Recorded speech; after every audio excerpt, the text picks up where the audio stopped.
আমরা হচ্ছে শিক্ষার্থীদের জন্য আজকে যারা ঢাকা বিশ্ববিদ্যালয়ে যারা 24-25 সেশনে যারা ভর্তি হচ্ছে তাদের জন্য আমরা বাংলাদেশ জাতীয়তাবাদী ছাত্র দলের পক্ষ থেকে আজকে আমরা প্রথমে অভিভাবকদের জন্য চেয়ারের ব্যবস্থা করেছি।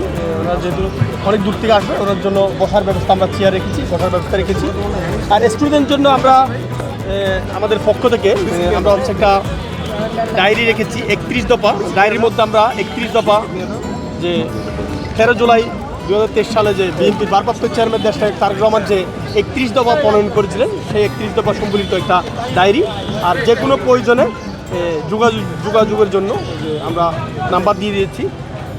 আমাদের হচ্ছে কলম রয়েছে, স্টুডেন্টের জন্য একটা কলম। আর আমাদের ডাক্তাররা রয়েছেন, যেহেতু প্রচণ্ড গরম সেজন্য যদি কোনো স্টুডেন্ট যারা ভর্তি হতে আসছেন যদি কোনো সমস্যা হয় সেজন্য আমরা ডাক্তারের ব্যবস্থা করেছি।